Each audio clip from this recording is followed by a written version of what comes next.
Au nom du Père et du Fils et du Saint-Esprit. Amen. Viens, Esprit créateur, visite l'âme de tes fidèles, remplis de la grâce d'en haut les cœurs que tu as créés. Vierge Marie, prie que le Seigneur puisse nous atteindre par sa parole. Amen. Au nom du Père et du Fils et du Saint-Esprit. Amen.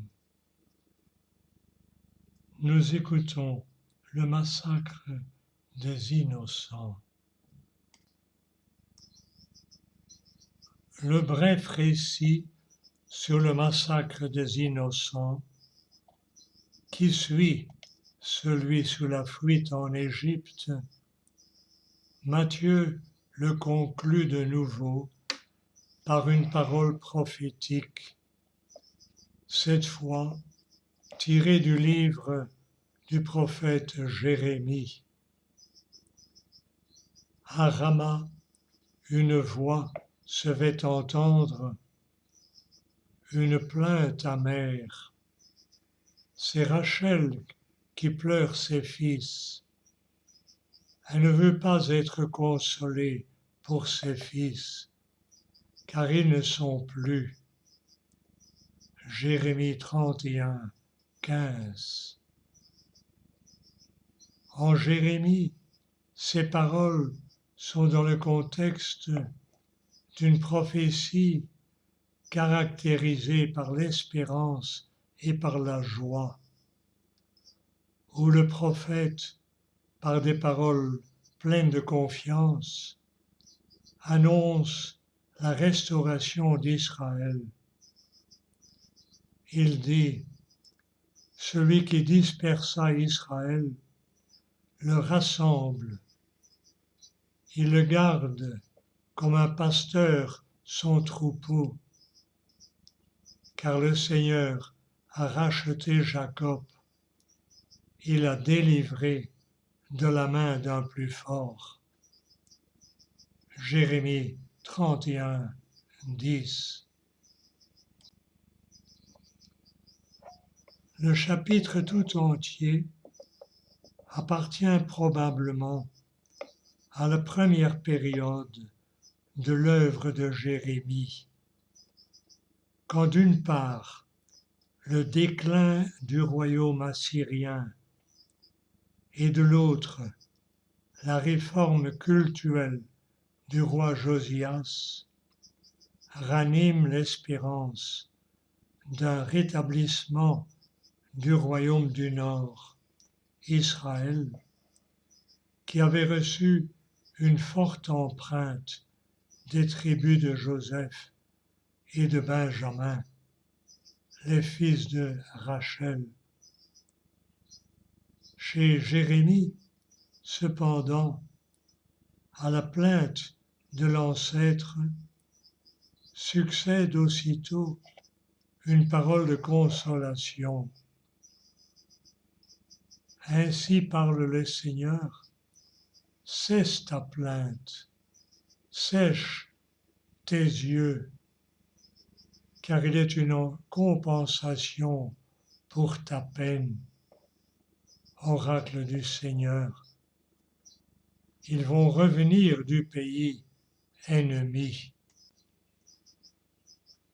Chez Matthieu, nous trouvons deux modifications par rapport au prophète. Au temps de Jérémie, le tombeau de Rachel était localisé près de la frontière benjaminite éphraïmite, c'est-à-dire près de la frontière vers le royaume du Nord, vers la région des tribus des fils de Rachel, du reste près du pays d'origine du prophète. À l'époque vétérotestamentaire encore, la localisation du tombeau s'était déplacée vers le sud, dans la région de Bethléem, et c'est là qu'il se trouvait aussi pour Matthieu. La seconde modification consiste dans le fait que l'évangéliste omet la prophétie consolante du retour. Demeure seulement la lamentation. La mère continue à se sentir désolée. Ainsi, chez Matthieu, la parole du prophète, la lamentation de la mère, sans la réponse consolatrice, est comme un cri vers Dieu lui-même, auquel en effet seul Dieu lui-même peut répondre, puisque l'unique vraie consolation, qui est plus que les seules paroles, serait la résurrection. C'est seulement dans la résurrection que serait dépassée l'injustice, révoquée la parole amère. Ils ne sont plus. À notre époque, le cri des mères vers Dieu demeure actuel. Mais en même temps, la résurrection de Jésus nous raffermit dans l'espérance de la vraie consolation. Le dernier passage du récit de l'enfance, selon Matthieu, se conclut de nouveau par une citation d'accomplissement qui doit ouvrir le sens de l'événement tout entier. Encore une fois, la figure de Saint Joseph apparaît avec grande importance.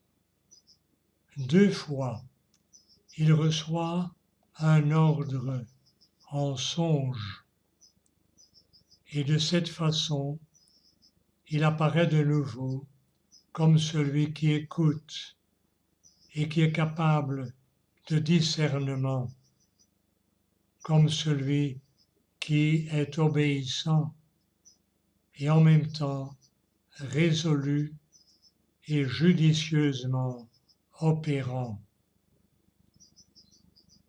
Il lui est d'abord dit qu'Hérode est mort, et donc que pour lui et pour les siens, l'heure du retour est arrivée. Ce retour est présenté avec une certaine solennité. Il rentra dans la terre d'Israël.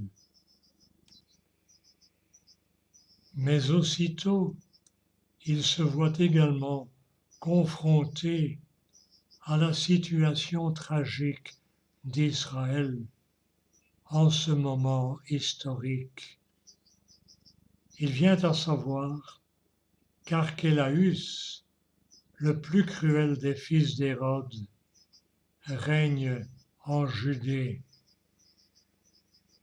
Ce ne peut donc être là, c'est-à-dire à Bethléem, le lieu de résidence de la famille de Jésus. Maintenant, Joseph reçoit en songe l'indication d'aller en Galilée. Le fait que Joseph, après s'être aperçu des problèmes en Juda, n'ait pas continué simplement de sa propre initiative son voyage jusqu'en Galilée, qui était sous le gouvernement moins cruel d'Antipas, mais y a été envoyé par l'ange, a pour but de montrer que la provenance de Jésus de Galilée concorde avec la conduite divine de l'histoire. Durant l'activité publique de Jésus, l'allusion à sa provenance de Galilée était toujours considérée comme une preuve du fait qu'il ne pouvait pas être le Messie promis. Matthieu, de manière presque imperceptible, s'oppose déjà ici à cette argumentation.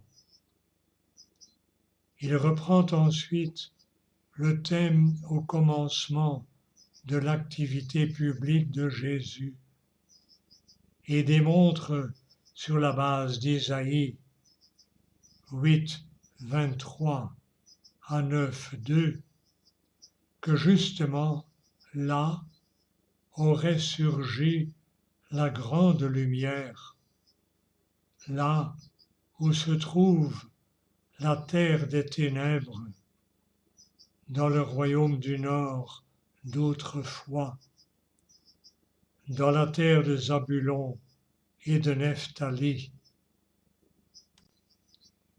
Cependant, Matthieu a affaire à une objection encore plus concrète, c'est-à-dire celle que sur le pays de Nazareth, il n'y avait aucune prophétie. Le Sauveur ne pouvait certainement pas venir de là.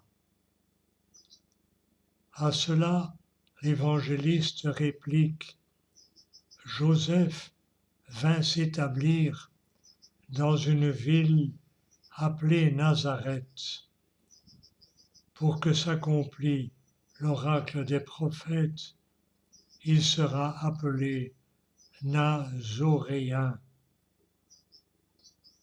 Il entend dire par là la qualification de Jésus comme Nazoréen, qualificatif qui dérive de sa provenance et au moment de la rédaction de l'Évangile, désormais un fait historique, démontre qu'il est l'héritier de la promesse. Contrairement aux précédentes citations de prophétie, Matthieu ne se réfère pas ici à une parole déterminée de l'Écriture, mais aux prophètes dans leur ensemble. Leur espérance est résumée dans ce surnom de Jésus. Par là, Matthieu a laissé aux exégètes de tous les temps un problème difficile. Où cette parole d'espérance trouve-t-elle un fondement chez les prophètes? Avant de nous arrêter à cette question, quelques observations de type linguistique pourraient être utiles. Le Nouveau Testament connaît pour Jésus les deux qualificatifs de Nazoréen et de Nazaréen. Nazoréen est utilisé chez Matthieu, chez Jean et dans les Actes des Apôtres. Marc emploie Nazaréen. Luc utilise les deux formes. Dans le monde de langue sémitique, les disciples de Jésus s'appellent Nazoréens. Dans le monde gréco-romain, ils sont appelés chrétiens. Acte 11, 26. Mais maintenant, nous devons nous demander très concrètement, existe-t-il dans l'Ancien Testament la trace d'une prophétie qui conduise au mot nazoréen et qui puisse être appliquée à Jésus. L'exégète Ansgar Bucherpfennig a soigneusement résumé la difficile discussion exégétique dans sa monographie sur Saint Joseph. Je voudrais essayer d'en choisir seulement les points les plus importants. 2 lignes principales existent pour une solution. La première renvoie à la promesse de la naissance du juge Samson. L'ange qui annonce sa naissance dit de lui qu'il serait un nazir, consacré à Dieu depuis le sein maternel. Et cela, comme le rapporte sa mère, jusqu'au jour de sa mort. Contre cette déduction du qualificatif de Jésus comme nazir, parle le fait qu'il n'a pas correspondu aux critères du nazir, mentionnés dans le livre des juges, en particulier à celui de l'interdit de l'alcool. Il n'a pas été un nazir dans le sens classique du mot. Ce qualificatif, cependant, vaut pour lui, qui était totalement consacré à Dieu, remis en propriété à Dieu, depuis le sein maternel jusqu'à sa mort, d'une façon qui dépasse de loin l'apparence du genre.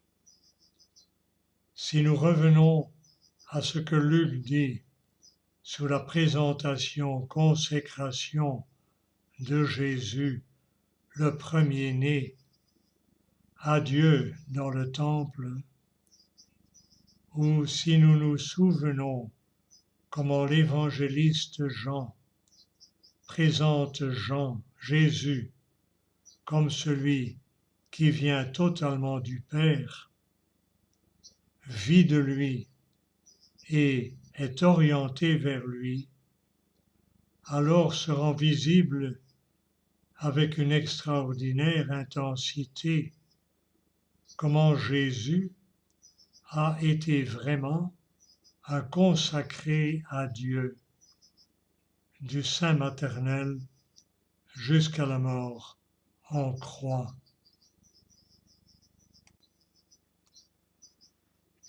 La seconde ligne d'interprétation part du fait que dans le nom nazoréen, on peut aussi entendre évoquer le mot Nézer, qui est au centre d'Isaïe 11:1. Un rejeton, Nézer, sortira de la souche de Jessé.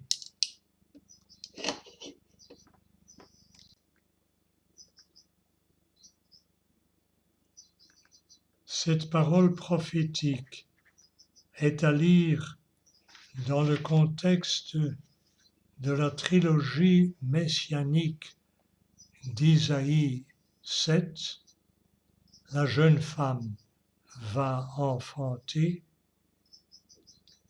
Isaïe 9, lumière dans les ténèbres, un enfant nous est né, et Isaïe 11, le rejeton de la souche sur lequel reposera l'Esprit du Seigneur. Puisque Matthieu se réfère explicitement à Isaïe 7 et 9, il est logique de supposer aussi chez lui une allusion à Isaïe 11. L'élément particulier dans cette promesse est le fait qu'elle se rattache au-delà de David à la souche Jessé. De cette souche apparemment déjà morte, Dieu fait pousser un rejeton. Il pose un nouveau commencement qui toutefois demeure en profonde continuité avec l'histoire de la promesse qui précède. Comment ne pas penser dans ce contexte à la conclusion de la généalogie de Jésus selon Matthieu, généalogie qui d'une part est totalement caractérisée par la continuité de l'action salvifique de Dieu, et de l'autre, à la fin, s'inverse et parle d'un commencement tout nouveau par lequel Dieu lui-même intervient, donnant une naissance qui ne provient plus d'un engendrement humain. Oui, nous pouvons supposer avec de bonnes raisons que Matthieu, dans le nom de Nazareth, a entendu évoquer la parole prophétique du rejeton Nézer, et dans la qualification de Jésus comme Nazoréen, a vu une allusion à l'accomplissement de la promesse selon laquelle Dieu, de la souche morte d'Isaïe, aurait donné un nouveau rejeton sur lequel se serait posé l'Esprit de Dieu. Si nous ajoutons que dans l'inscription sur la croix, Jésus a été qualifié de Nazoréen, Jean 19, 19, le titre acquiert sa pleine signification. Ce qui, initialement, devait indiquer seulement sa provenance, fait allusion toutefois en même temps à sa nature. Il est le rejeton. Il est celui qui est totalement consacré à Dieu, du sein maternel jusqu'à la mort. Au terme de ce long chapitre, se pose la question: comment devons-nous comprendre tout cela?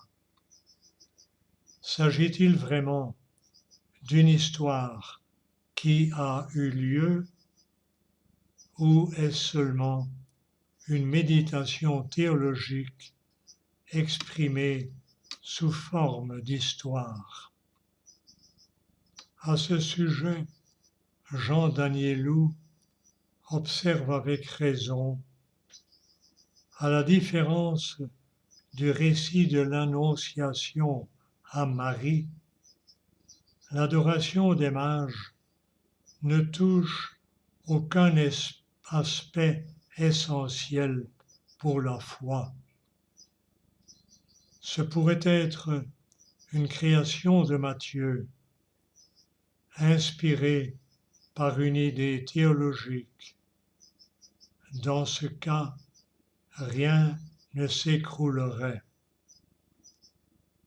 Danielot lui-même, cependant, arrive à la conviction qu'il s'agit d'événements historiques dont la signification a été théologiquement interprétée par la communauté judéo-chrétienne et par Matthieu. Pour le dire simplement, c'est aussi ma conviction. Il faut cependant constater qu'au cours des 50 dernières années, dans l'évaluation de l'historicité, un changement d'opinion s'est vérifié, qui ne se fonde pas sur de nouvelles connaissances historiques, mais sur une attitude différente face à l'écriture sacrée et au message chrétien dans son ensemble. Alors que Gerhard Delling, dans le 4e volume de Theologisches Wörterbuch zum Neuen Testament, 1942, tenait l'historicité du récit sur les mages encore assurée de façon convaincante par la recherche historique. Désormais, les exégètes de claire orientation ecclésiale comme Ernst Nellessen ou Rudolf Pesch sont opposés à l'historicité ou au moins laissent cette question ouverte. Face à cette situation, la prise de position soigneusement réfléchie de Klaus Berger dans son commentaire de 2011 sur tout le Nouveau Testament est digne d'attention. Il écrit: même dans le cas d'une unique attestation, il faut supposer, jusqu'à preuve du contraire, que les évangélistes n'entendent pas tromper leurs lecteurs, mais veulent raconter des faits historiques.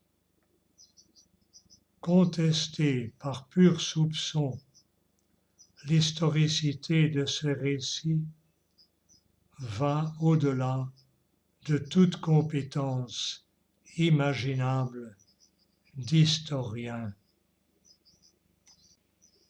Fin de citation. Je ne peux qu'être d'accord avec cette affirmation.